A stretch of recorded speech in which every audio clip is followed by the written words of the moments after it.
타락하기 전 아담과 하와는 에덴 동산에서 부족함이 없는 하나님의 은총과 축복 가운데 살았습니다. 그러나 아담과 하와가 하나님의 말씀을 거역하고 선악을 알게 하는 나무의 열매를 따먹었을 때에 사탄이 약속을 했던 것처럼 황홀하고 달콤한 일은 일어나지 않았습니다. 두려움과 불안과 수치와 비참함이 몰려왔습니다. 첫사람 아담과 하와는 하나님처럼 되는 것이 아니라 사탄처럼 비참한 상태로 떨어져 버리고 말았습니다. 그 결정적인 사건은 하나님을 사랑하고 신뢰하던 관계에 문제가 생겨버린 것입니다. 죄를 짓기 전에는 하나님의 기쁨과 사랑과 신뢰로 충만한 관계에 있었습니다. 그러나 죄를 짓고 난 다음에는 아름다운 관계가 금이 가고 그들의 영혼의 죽음과 저주의 그림자가 찾아왔습니다. 이때 시작된 고통과 죽음의 아픔은 우리가 살고 있는 지금까지 계속되고 있는 것입니다. 지구 도처에서 일어나는 전쟁과 파괴, 폭력과 고통이 발생을 하는 것도 바로 죄의 기원을 하고 있습니다. 죄는 이렇게 무섭습니다.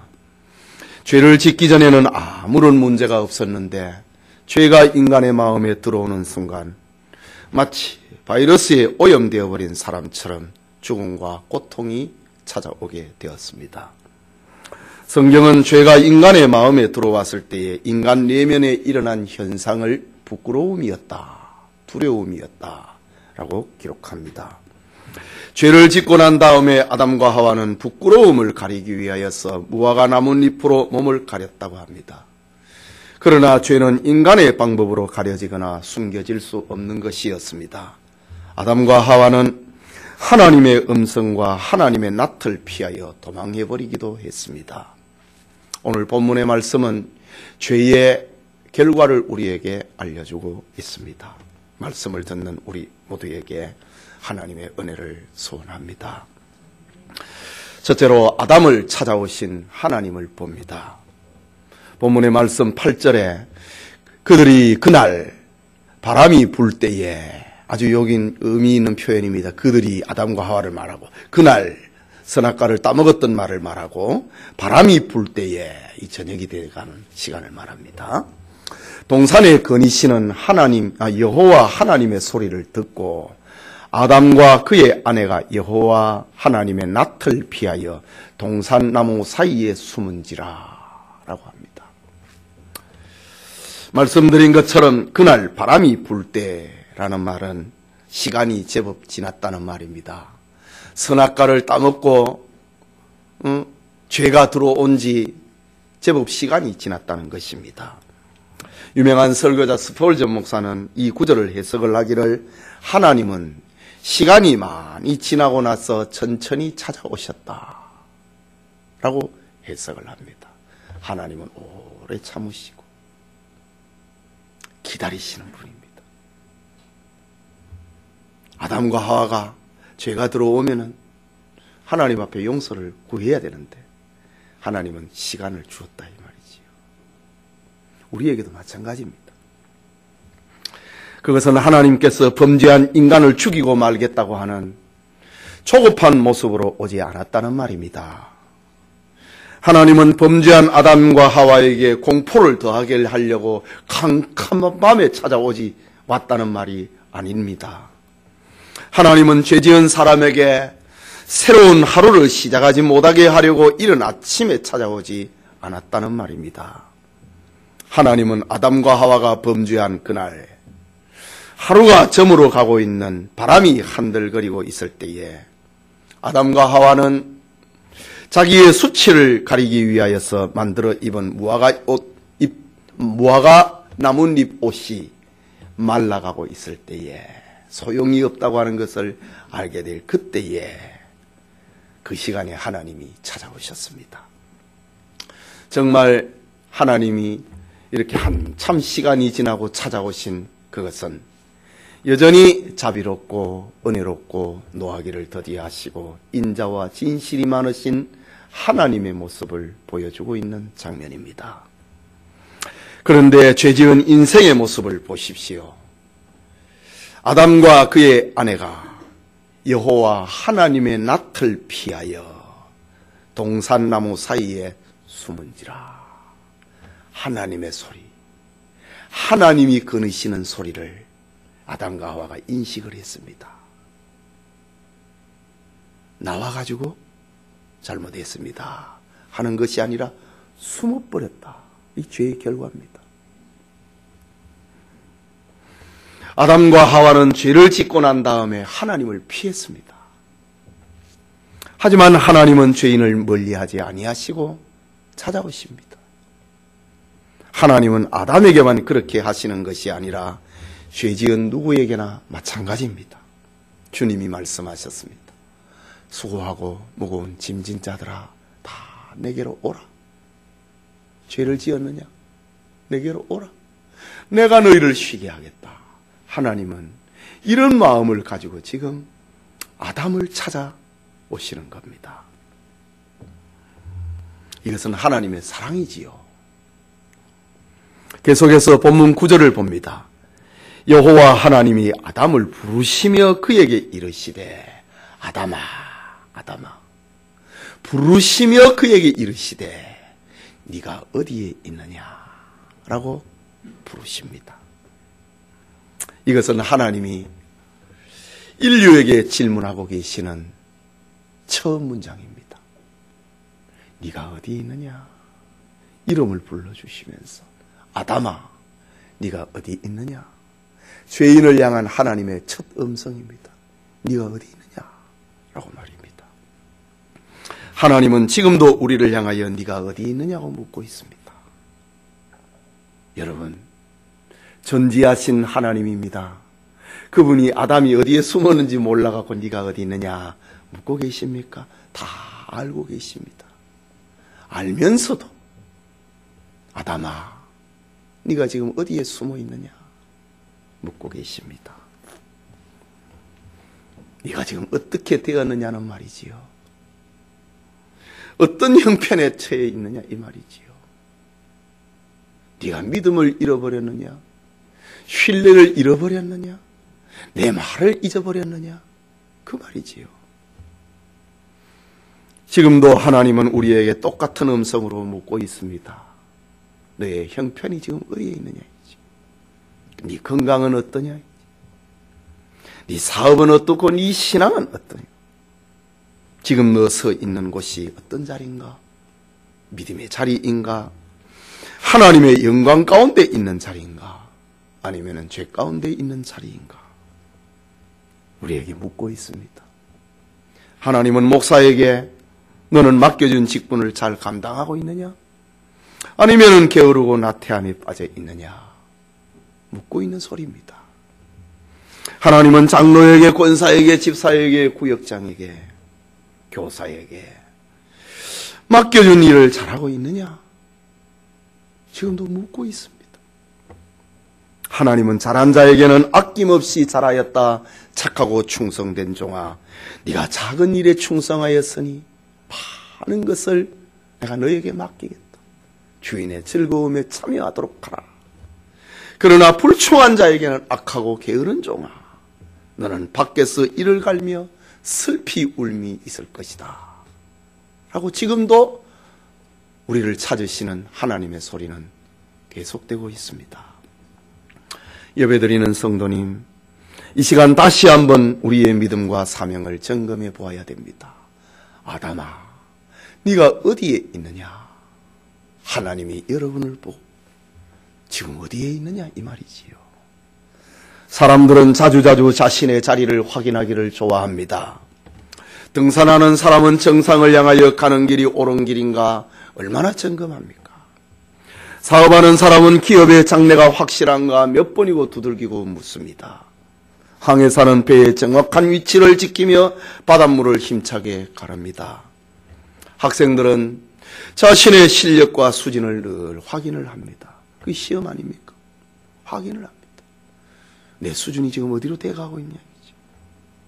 그렇다면 하나님께서 오늘 성경에 아담을 찾아오시고 아담아 네가 어디 있느냐 라고 부르시는 이유가 무엇일까?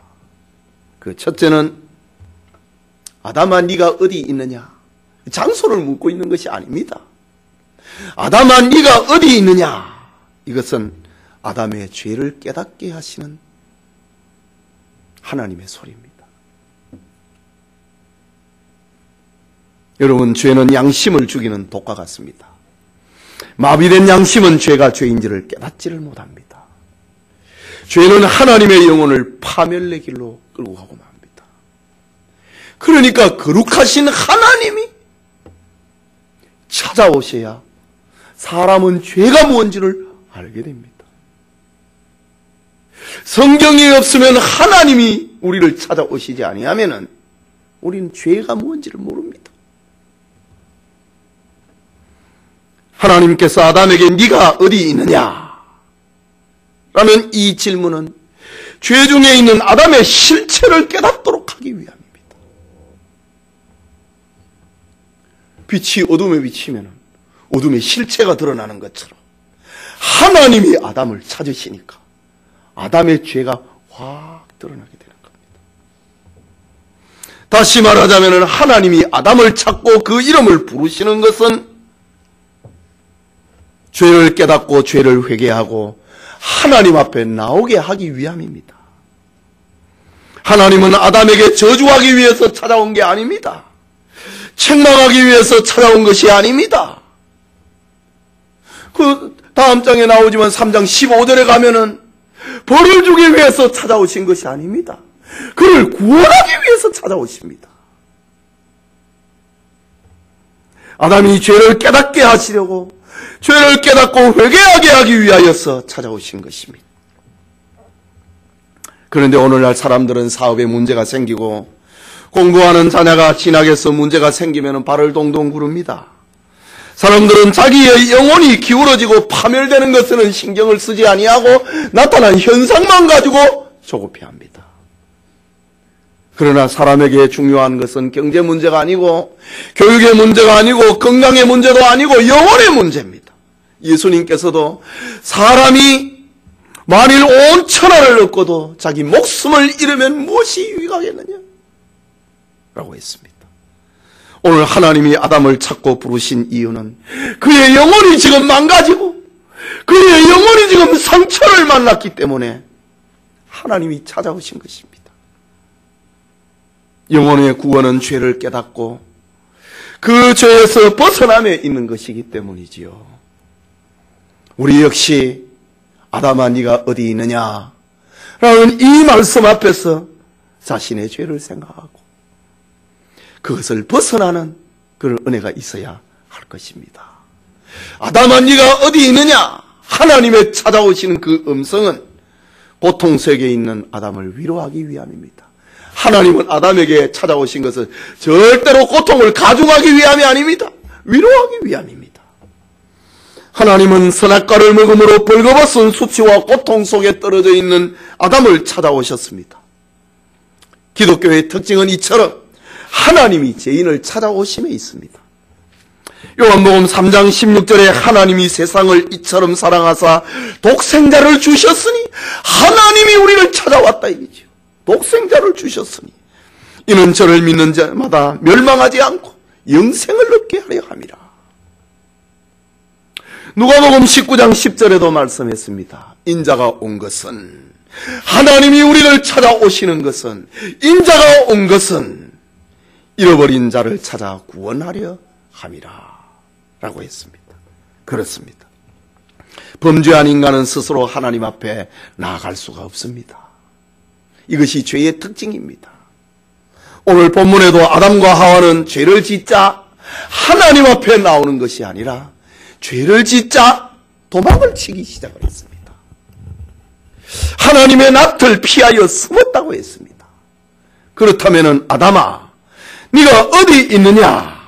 이 하나님의 음성은 죄의 고통에서 신음하고 있는 아담과 하와를 치료하기 위함입니다. 하나님의 소리가 죄로 고통받는 여러분의 마음에도 와닿고 이 하나님의 소리가 여러분을 치료할 수 있기를 소원합니다. 또 아담아 네가 어디 있느냐? 하나님이 찾아오신 그것은 구원의 길을 열기 위함입니다. 아담과 하와는 지금 사탄의 미혹을 받아서 하나님이 금하신 열매를 먹고 말았습니다. 그들은 실수했습니다. 그들은 죄를 지었습니다. 그들은 하나님의 말씀을 버렸습니다. 그 결과 그들에게 부끄러움이 찾아왔고 하나님이 무서웠습니다. 그래서 그들은 나무 뒤 숲속으로 숨어버렸다고 합니다. 이런 아담을 찾아오신 하나님의 행위는 그들을 구원하기 위함입니다. 하나님은 지금도 죄로 죽어가는 영혼들을 애타게 찾으시는 하나님입니다. 오라, 우리가 서로 변론하자. 죄의 문제를 가지고 얘기하자 이 말입니다. 아담아, 네가 어디 있느냐? 하나님이 우리를 아담을 찾아와서 죄의 문제를 가지고 얘기하는 것처럼 저 이사야 선지자가 이스라엘 백성들에게 외치는 말씀, 오라 우리가 서로 변론하자. 너희 죄가 주홍 같을지라도 눈과 같이 희어질 것이요 진홍같이 붉을지라도 양털같이 희게 되리라. 하나님하고 이야기하고 하나님하고 대화하면은 우리의 죄가 용서받고 구원받는다는 것입니다. 하나님이 아담을 찾아오신 것도 바로 저들을 용서하고 여들을 구원하기 위함입니다. 그 하나님께서는 너희는 여호와를 만날 만한 때에 찾으라. 가까이 계실 때에 부르라. 악인은 그 길을 불의한다는 그의 생각을 버리고 여호와께로 돌아오라. 그리하면 그가 긍휼히 여기시리라. 우리 하나님께로 돌아오라. 그가 너그럽게 용서하시리라. 라고 했어요. 하나님이 지금 이런 목적을 가지고 이런 마음을 가지고 이런 메시지를 가지고 하나님은 아담아 네가 어디 있느냐 찾아오셨고 지금 인류를 향하여 찾고 계시는 장면입니다. 그런데 아담의 대답이 무엇입니까? 참 죄의 결과는 얼마나 무서운지 보십시오. 아담의 대답이 무엇인가? 10절 말씀에 이르되 내가 동산에서 하나님의 소리를 들었다 이거지요. 또 내가 벗었으므로 두려워하여 숨었나이다. 하나님의 소리를 듣고 숨었다고 합니다. 하나님의 소리를 듣고 무서워서 두려워서 숨어 있습니다 라고 말합니다. 여러분, 숨었으면 대답이 없어야 되잖아요. 숨어있는 사람이 내가 무서워서 하나님의 소리가 무서워서 하나님의 낯이 무서워서 숨었습니다. 이게 뭐 숨은 겁니까? 우리 인생은 이렇습니다. 하나님의 소리 앞에 대답하지 않을 수는 없거든요. 그런데 숨었으면 말로 안 해야 되는데 하나님의 찾으심 앞에 대답은 안 할 수 없고 하나님의 소리 때문에 하나님의 낯이 무서워서 내가 숨었습니다 라고 이야기합니다. 이쯤 되면은 아담은 자기가 지은 죄를 깨닫고 자기가 지은 죄를 시인하고 죄를 고백을 하고 잘못했습니다 용서해 주십시오 이렇게 해야 되는데 이 죄의 결과는요 그리 안 합니다. 그냥 하나님 부끄럽습니다. 하나님 무섭습니다. 그 죄의 결과로 나타난 그 현상만을 가지고 하나님 앞에 말합니다. 여기 벗었다. 벗었으므로 부끄러워 숨었습니다. 여기 벗었다라는 히브리 말은 에롬이라는 말입니다. 에롬이라고 하는 이 벗었다 이 말은 부끄럽다는 말에서 온 단어입니다. 부끄럽기 때문에 벗었기 때문에 부끄러운 거예요. 아담은 본래 부끄러움이 없는 존재였습니다. 처음 지음을 받았을 때. 그런데 범죄함으로 인하여서 부끄러움이 생기게 된 겁니다. 그 부끄러움이 무엇입니까? 왜 부끄러웠습니까? 자기가 해야 할 일을 안 했다는 겁니다. 당연히 해야 할 일을 못할 때에 부끄럽습니다. 학생이 공부를 해야 되는데 안 하면은 부끄러워지는 거예요. 일꾼이 열심히 일을 해야 되는데 일을 안 하면은 부끄러워지는 거예요. 아담이 부끄러워졌다 이거죠. 자기가 해야 할 일을 하나님의 말씀을 지켜야 되는데 자기가 할 일을 안 했다. 그래서 부끄러워서 숨었습니다. 라고 합니다. 아담은 죄를 짓고 하나님과의 관계가 깨어져 버리니 부끄러움이 찾아왔습니다. 지금까지 아담과 하와는 한 번도 옷을 입지 않았습니다. 죄를 범하기 전에는 벗은 것도 몰랐고 그것이 부끄러운 줄도 몰랐습니다. 왜? 짐승들이 다 벗고 다니잖아요. 자기도 부끄러움을 몰랐습니다. 그런데 죄를 짓고 나니까 부끄러움을 알게 됩니다. 내가 무슨 일을 해야 되는데 그거 안 한 거를 알게 되는 겁니다. 죄라고 하는 것은 이렇게 사람으로 하여금 부끄럽게 만들고 두렵게 만드는 작용을 합니다. 그래서 죄를 지은 사람은 발을 뻗고 못 잔다고 하는 말이 있잖아요. 아담에게 임하였던 수치와 두려움은 오늘 우리에게도 똑같이 일어납니다. 인류가 하나님의 품에 안기기까지는 이 부끄러움을 벗어날 수가 없고 참된 기쁨도 누릴 수가 없습니다. 여러분, 하나님은 아담이 벗은 줄을 몰라서 이렇게 찾고 이렇게 부르고 있습니까? 하나님은 다 알고 계십니다. 그럼에도 아담에게 물으신 이유는 하나님, 내가 선악과를 따먹었습니다. 내가 하나님의 말씀을 버렸습니다. 내가 하나님의 말씀에 반역을 했습니다. 나를 불쌍히 여겨주십시오. 지금 이것을 지금 원하고 있는 겁니다. 그런데 아담은 부끄럽습니다. 두렵습니다. 그 결과만 가지고 말로 합니다. 이것이 죄인의 모습입니다. 회개할 줄 모른다 이거지. 이게 인류입니다. 하나님의 주권적인 은혜가 아니면은 회개할 줄 모릅니다. 이 아담을 통해서 우리에게 보여주고 있습니다. 우리 성경에 기록된 다윗을 잘 알고 있습니다. 그는 연약했습니다. 그는 큰 죄를 지었습니다. 그런데 하나님은 다윗을 내 마음에 합한 자라고 얘기를 합니다. 이유가 무엇입니까? 그는 자신의 죄를 깨닫고 선지자 나단 선지자의 죄를 지적하는 그 소리를 듣고 내가 잘못했습니다. 회개했다 이거지. 그것이 하나님의 마음에 합한 사람이었습니다. 그런데 오늘 아담을 보십시오. 회개 안 합니다. 그냥 부끄럽다고 합니다. 무섭다고 합니다.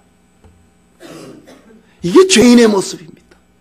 하나님의 특별 은총이 아니면은 용서받을 길이 없는 겁니다. 마치 3장 15절에 다음 주에 보는데 3장 15절에 하나님께서 가죽옷을 입혀주지 아니하면 부끄러움을 벗어날 길이 없습니다. 예배드리는 성도님, 우리가 자주 생각하고 있는 말씀이지만은 오늘 이 성경은 출애굽한 이스라엘 백성들이 광야에서 듣고 있는 모세를 통해 듣고 있는 설교입니다. 모세가 광야 행진을 하는 이스라엘 백성들에게 창세기를 통하여서 죄의 결과를 들려주고 있습니다.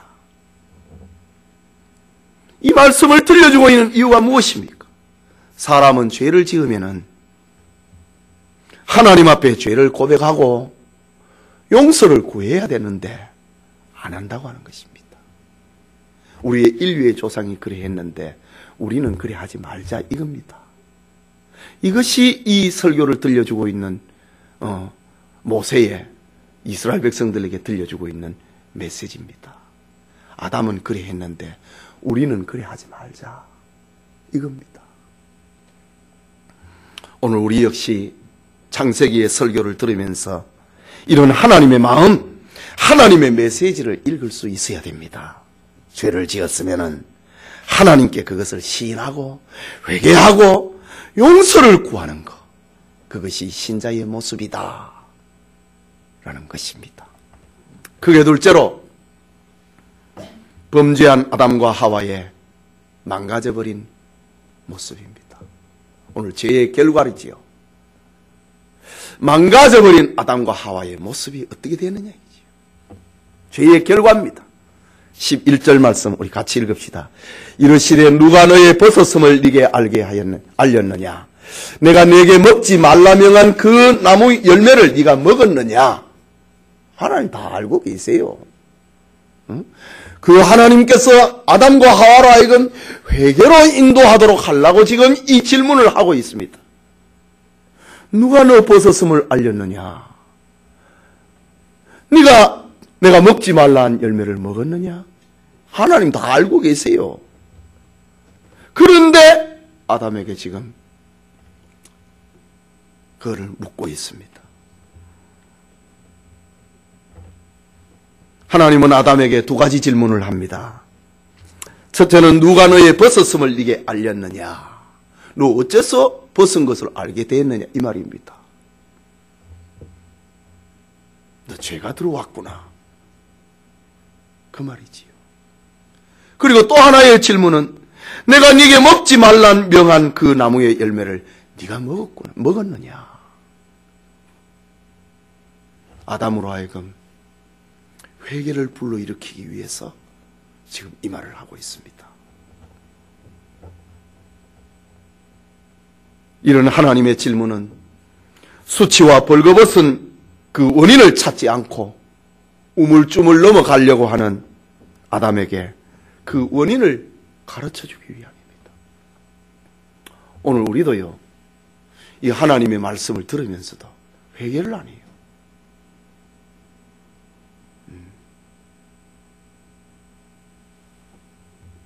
여러분, 우리의 신앙이 식어지고 문제가 생겼다면 그 원인을 찾아야 됩니다. 원인을 찾지 못하면 근본적인 해결책을 얻을 수가 없습니다. 사실 하나님의 법은 크게 두 가지입니다. 하라, 그리고 하지 말라. 그것입니다. 여러분 한번 곰곰이 생각해 보십시오. 하나님이 하지 말라고 하는 것, 그것을 범하게 되면요, 양심에 죄책을 느낍니다. 도적질하지 말라. 양심이 뜨끔뜨끔합니다. 민감해집니다. 그런데 하라 라는 말씀에서는 별로 민감하지 않아요.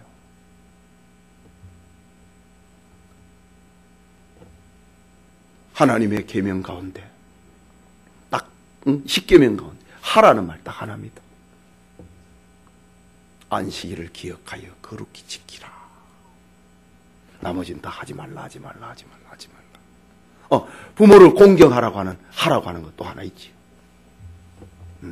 온통 하지 말라. 그런데 하라는 것에 대해서는 사람들이 민감하게 생각하지 않습니다.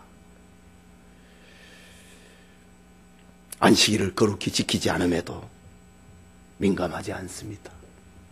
쉬지 말라고 기도하라, 쉬지 말고 기도하라고 했는데 여러분의 마음속에 민감하게 와닿고 있습니까? 마치 도적질한 것처럼, 살인한 것처럼 마음에 와닿고 있습니까? 내가 큰 죄를 지었구나. 기도하지 않는 걸, 그걸 여러분 그렇게 생각하는 이가 있습니까? 하나님은 아담처럼 우물쭈물하는 것을 원하지 않습니다.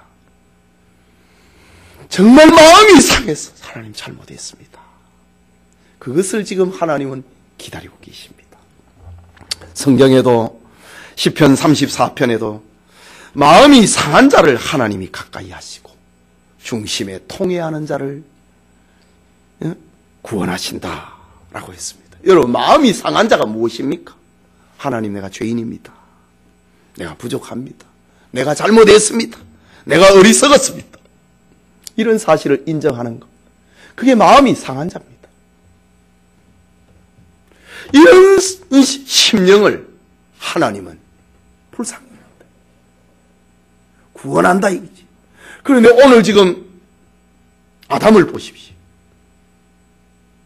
누가 너의 벗었는 것을 알렸느냐? 내가 먹지 말라고 하는 열매를 네가 먹었느냐?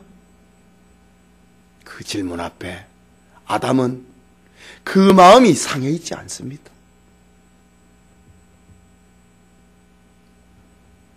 12절을 보십시오. 아담이 이르되 하나님이 주셔서 나와 함께 있게 하신 여자, 그가 그 나무 열매를 내게 주므로 내가 먹었나이다. 아담은 마음이 상하지 않아요. 회개하는 심령을 가지고 있지 않아요. 이게 죄인들의 모습입니다. 자연인의 모습입니다. 네. 앞절에서 하나님은 아담에게 지금 죄의 원인을 지금 찾고 있습니다. 그리고 회개를 촉구하는 소리였습니다. 그런데 아담은 하나님의 뜻과는 정반대의 말을 합니다. 죄의 책임을 하나님에게 돌립니다. 하나님이 주셔서 나와 함께 있게 하신 여자, 죄의 원인을 하나님에게 돌립니다. 그리고 그 죄의 책임을 또 여자에게 돌립니다. 이것이 죄의 결과입니다. 여러분, 내가 잘못했다, 이것이 아니고 누구 때문에 이게 지금 인류의 조상 아담에게서 보여주고 있는 죄의 본성입니다. 오늘날에도 사람들은 죄의 원인과 실패와 실수의 원인을 자기에게서 찾지 않고 남에게서 찾습니다. 내가 부모를 잘못 만나가지고, 남편을 잘못 만나서. 뭘 남편 잘못 만나요? 아내를 잘못 만나요. 뭘 아내를 잘못 만났어요? 출신 학교가 좋지 않았어. 친구를 잘못 만나가지고. 우리 애는 괜찮은데 학교가 친구 잘못 만나고 저래 됐다. 이 전부 죄의 습성입니다. 지금 아담도 그랬거든요. 위로는 하나님 때문에 그랬고, 옆으로는 친구 잘못 만나가지고 그랬다. 핑계를 대고 책임을 전가합니다. 이게 죄의 결과입니다. 죄의 본성은 이런 것입니다. 죄의 본성은 회개 안 하려고 하고, 죄의 본성은 하나님을 피하고 하나님이 무섭게 생각하고, 죄의 본성은 자기에게서 문제를 찾지 아니하고 다른 사람에게서 찾습니다.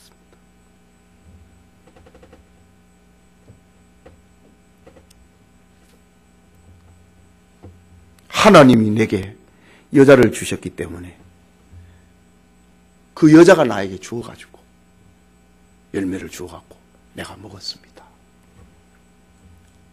얼마 전에만 해도 이는 내 뼈 중에 뼈요 살 중에 살이로다.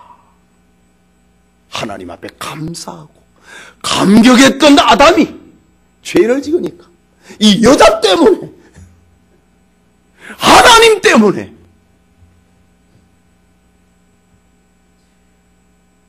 내가 지금 잘못됐다, 이 말입니다. 다시 이야기를 하면은, 하나님이 이 여자를 나에게 안 줬으면은 내가 죄 안 지었지 않느냐. 참 고약하지요. 이게 죄의 본성입니다. 우리 마음속에 이게 다 있다고요.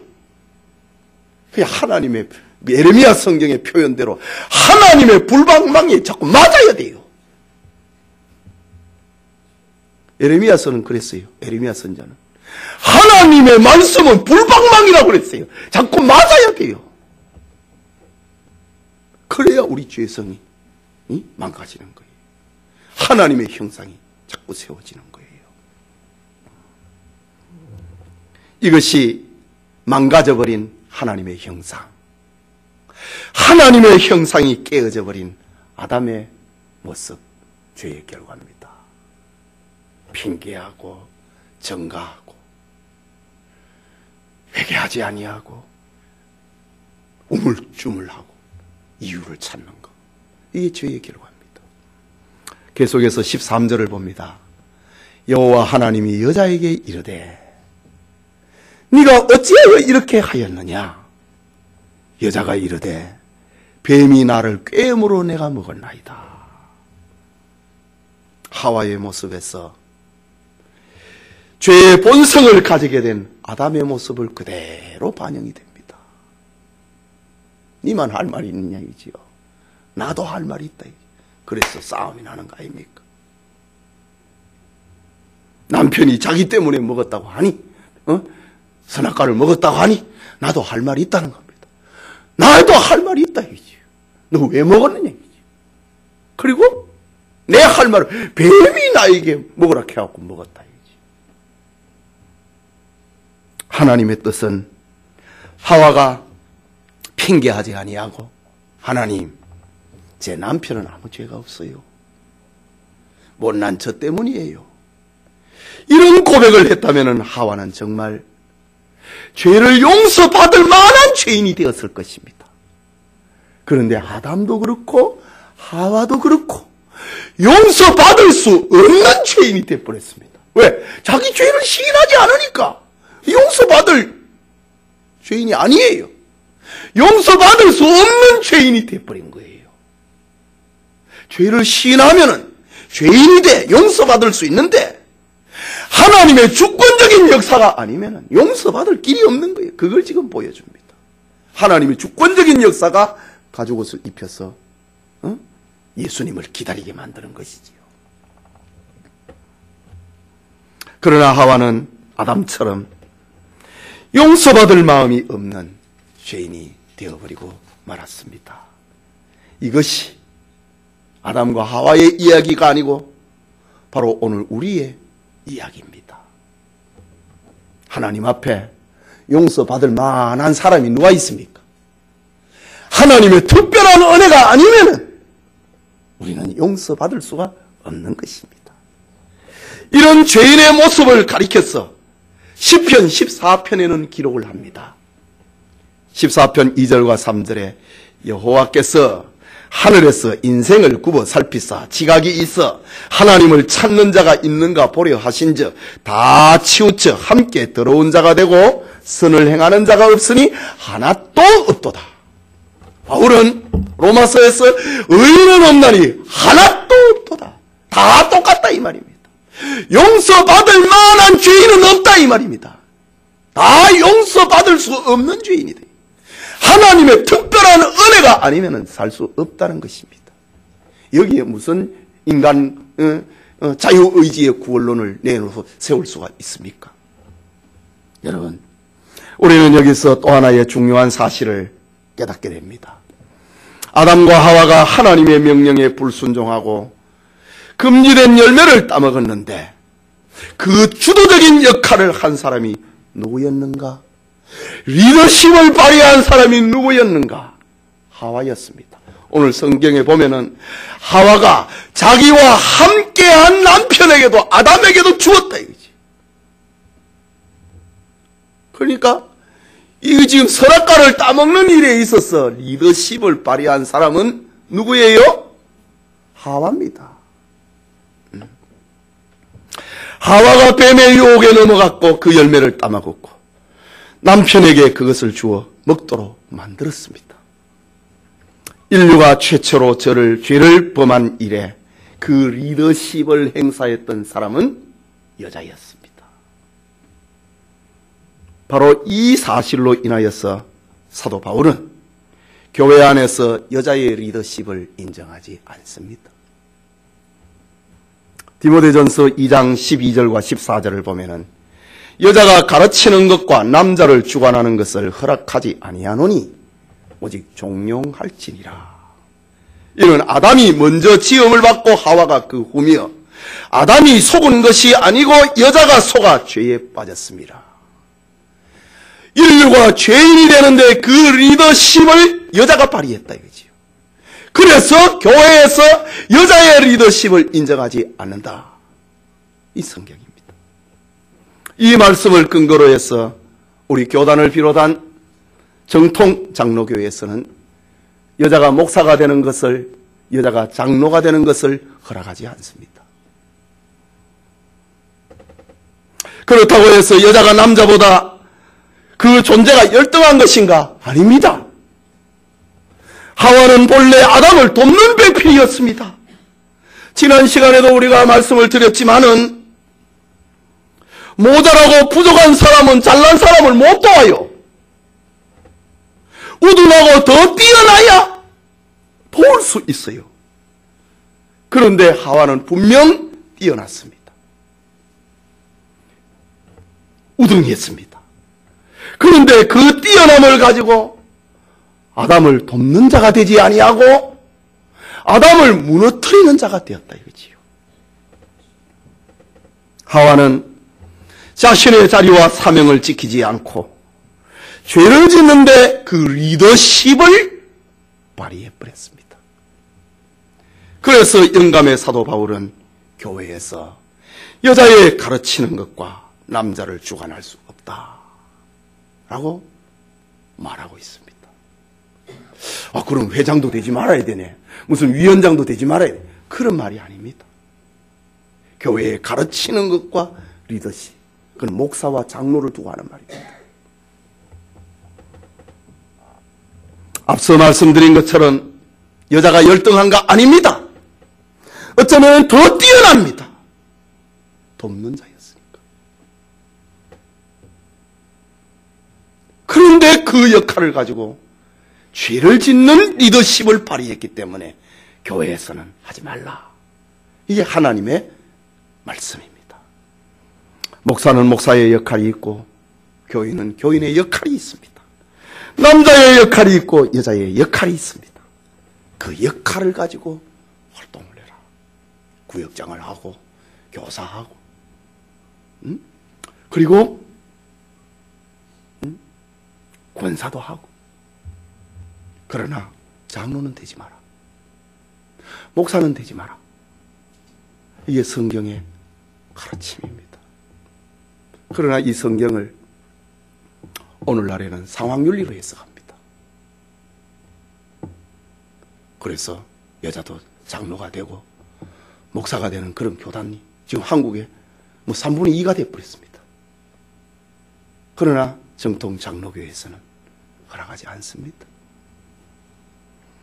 물론 자신의 자리를 지키지 못한 것에 있어서는 아담도 마찬가지입니다.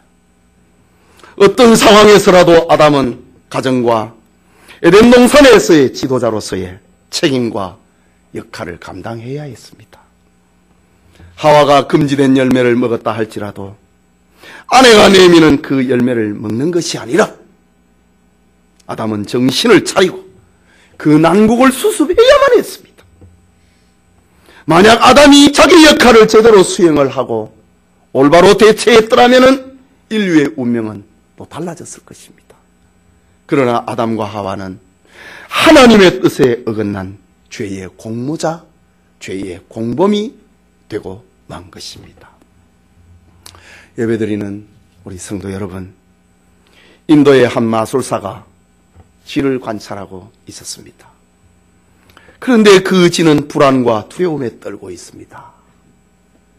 왜 그런가 살펴보니 쥐 앞에 고양이가 있었기 때문입니다. 그 마술사는 이 쥐를 고양이로 만들면 두려움과 불안이 없어지겠지 생각을 하고 마술사는 쥐를 고양이로 만들어 주었습니다. 고양이로 변하자 이제는 그 고양이가 또 두려워하는 겁니다. 왜 그런가 봤더니 자기보다 큰 개가 앞에 있는 거예요. 마술사는 다시 그 고양이를 개가 되도록 만들어 주었습니다. 그런데도 개가 된 그 쥐가 발발발 떨고 있는 거예요. 왜 그런가 봤더니 호랑이가 겁이 난 거예요. 마술사는 다시 그 개를 호랑이로 만들어 주었습니다. 그러면 두려움이 없겠지 생각을 했는데 호랑이로 만들어 줬는데 호랑이가 또 발발 떨고 있는 거예요. 이번에는 사냥꾼의 총을 두려워하게 되는 것입니다. 그러자 마술사는 너는 불안과 두려움은 사라지지 않는구나. 너는 별 수 없는 쥐다. 다시 쥐로 만들었다고 하는 이야기가 있습니다. 여러분, 죄 아래에 있는 인간은 이것이 좀 나아지면은 공포와 불안과 부끄러움이 없어지겠지? 아닙니다. 또 다른 불안이 몰려옵니다. 또 다른 두려움이 또 몰려오게 되어 있습니다. 여러분, 하나의 문제가 해결이 되면은 여러분은 불행 끝 행복 시작, 그게 시작될 것 같습니까? 아닙니다. 하나님의 품에 우리가 안기기까지는 우리는 불안에서 벗어날 수가 없습니다. 오늘 아담이 그랬던 것처럼요. 아담아, 네가 어디 있느냐? 라는 하나님의 소리는 그 죄를 깨닫게 하는 소리였고, 죄의 고통으로 신음하는 자를 찾아오신 하나님의 소리였고, 그를 구원의 길로 인도하기 원한 하나님의 소리였습니다. 우리는 지금 어디로 가고 있는가? 하나님의 말씀대로 순종하는 자리에 있는가? 하나님을 기쁘시게 하고 있는 그 길을 가고 있는가? 아담과 하와를 찾으셨던 그 하나님의 소리에 우리도 귀 기울일 수 있기를 소원합니다. 범죄한 아담과 하와의 망가져버린 삶을 보여줍니다. 그것은 비참했습니다. 그들은 죄의 원인을 찾고 회개하고 뒤틀려버린 상황을 회복하려고 하기보다는 부끄러움과 두려움에 빠져버렸습니다. 하나님의 낯을 피하여 도망하고 말았습니다. 그들은 죄를 시인하고 용서를 구하기보다는 죄의 책임을 전가하는 용서받을 수 없는 죄인이 되고 말았습니다. 이것이 하나님의 형상을 잃어버린 아담과 하와의 모습이고, 모든 인류의 조상이 되어버린 죄인의 조상이 되어버린 아담과 하와의 모습입니다. 우리는 이 죄성을 가지고 우리는 태어나는 겁니다. 하나님의 은혜가 아니면은, 하나님의 특별한 은혜가 아니면은 우리도 두려움에서 벗어날 수가 없는 것입니다. 여러분, 탕자가 집을 나가는 순간 아버지는 이미 그를 용서하기로 마음을 다졌습니다.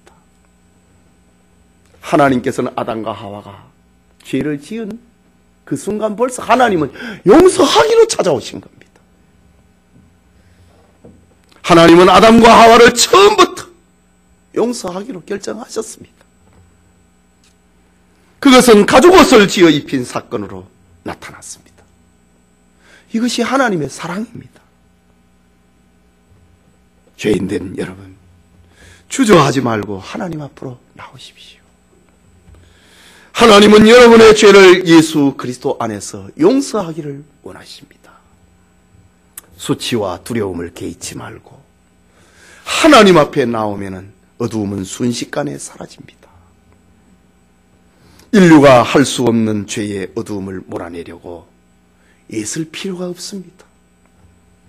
두려움을 몰아내는 유일한 비결은 빛 대신 예수 그리스도를 영접하는 것입니다. 예수님을 내 마음에 영접하는 순간 두려움과 악한 영은 떠나고 죄의 무거운 짐에서 벗어나게 됩니다. 우리를 두렵게 하고 우리를 절망하게 하고 병들게 했던 모든 순간은 사라지게 될 것입니다.